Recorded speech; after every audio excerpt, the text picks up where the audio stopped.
Hello, good people. Welcome back to yet another video. Here, your favorite channel of your choice, Saint TV. Uncle Saint, ndiro rangu rekuberekwa. Hanzvadzi yamai venyu mimi. So inzwaika, munhu anobva netseka kuti angu muri kutaura vanhu. Ina handirambidzweka. Ndorambidzwa kutaura vazukuru vangu nani handiti. Ndini sekuru weZimbabwe. Saka the only Zim uncle, the only person who is allowed to comment. But first things first, if you're watching us for the first time, I kindly ask you to subscribe, turn on your notification bell so that every time we upload a video, you'll be notified. So today I'm not alone. I've decided to invite this man of God here. Because ndanatsoona kuti ndikataura nevamwe mopesa makuti angozaidisanai nema-men of God. So nhasi ndoda kutaura varipo ma-men of God achona. So this Prophet Mbewe, ndavadana ndikati aiwa ndoda kuti ndimbotaura nezvenyu muripo. Prophet, makadi zvenyu? Kwazo yangu. Muri sei? Tinakanaka baba. Handiti? Sure. Beta riri sei basa raMwari? Jehovha ari kutigonesa baba. Tinotenda. Amen. So Prophet, yes, nhasi ndati ndimbokudanai timbokurukura. Okay. Pamusoro pema-prophets, ma-apostles, ma-pastors. All right. Tinoda kutaura nezvenyu. And today I just want to talk about those vanotrenda. Alright. Zvakuoneka kuti zoni ma-pastors nema-prophets nema-apostles mune nzara yekutrenda zvakanyanyisa. Nzara yenyu yekutrenda apa isisiri yekuviga. Alright. Yes, and you make sure kuti munoita taura zvinhu zvi-controversial zvekuti you make sure kuti you have to trend. Alright. We've seen, the likes of Prophet Makandiwa. Most of the times he trends. Last time he was saying the earth is flat. All right. Yet everyone, even he himself, kuchikoro kwawakaenda vakadzidziswa kuti earth is round. Okay. Imimiwo makatoziva kuti earth makatodzidziswa kuti earth richi is round. And facts, scientific facts are there anoratidza kuti earth richi.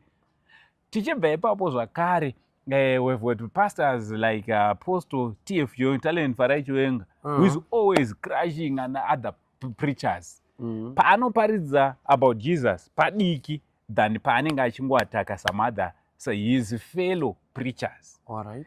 And we've got quite a lot of pastors who vanotaura nyaya dzekuti vange vari vanotrenda. What's your take panyaya yekutrenda online nenyaya ye-the true gospel? Hakuna chakaipa kushandisa technology anko. Alright. Asi ndinoona kuti chinotwadza vatendi vedu. Alright. Powerful message yaunogarira pasi so wakaiparidza wadrafta zvakanaka. Yeah. Ango unoita unga una zvawakaita. Alright. Asi ndakangotanga kutaura izvozvi zvinopesana nevamwe zvinotanga kuita kuti zita riende mberi. So by doing that we end up losing our focus. Alright. Pane yamuri kutaura iyo inini ndinoremekedza mazita makuru aya. Pane yakamboitwa imwe nemukuru wedu Prophet Makandiwa vachiti hanzi hakuna anoona zvese kana kune muprofita anoona zvese. Indoudza vanhu taivaremekedza. Alright. But kwekwe kwangu akurasika kwemukuru. Alright. Why ndiri kudaro? Pamwe pacho zvino attracta the attention. Okay, what are you preaching kuna Mwari? Utaura kuti Mwari wako iwo haana kugona kuisa every information mauri or ma-prophets ese atisikuona zvese. Alright. So ndiri kunzwisisa inini kuti glory yakudipata kuma-generals. Why glory yakudipata because of those trending. Alright. Saka tokonotopedzisira tasina anonzi ma-prophetic mantles kuma-generals. Maprofita ane mamanto takuti maona kumamisha because very soon tinopedzisira tarasa manto because chatiuraya kuAfrica or kuHarare ikamera baba. Kamera iyo iyi yamatowingawo yamato. Alright, ko nenyaya yekuti nyika iri kuguma zviri kubva futi kuchechi. Muriona kuti kune vanhu vari kubhawa, kuna vanhu vanoita zvechivanhu.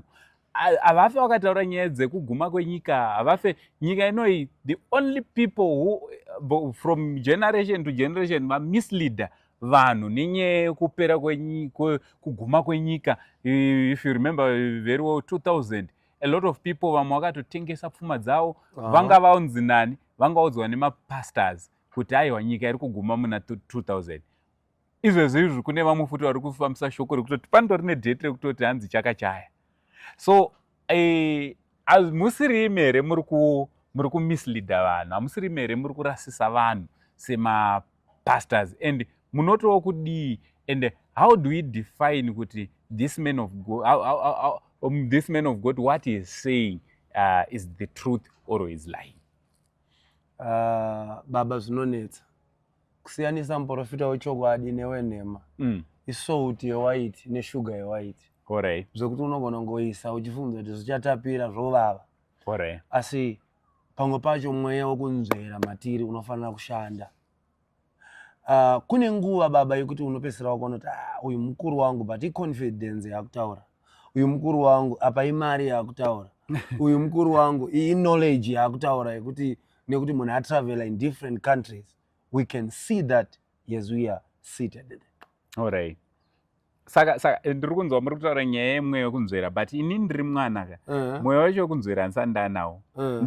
Ivava muri kuti ndive nemweya wekunzvera, ndo vari kufanira vachitondidzidzisa kutoti kunzvera kwachona kuita discernment spirit kuti how do I know kuti is it right or is it wrong, and every information nezvavachange vachitaura. That's why you see kuti vanhu vana papa wavo vana prophet wavo, even now this video patiri kutaura someone ari kutotuka kutoti izvozvo dai masiyana nazvo, izvozvo hazvisi kusisiri kwenyu, dai maita zvecharity.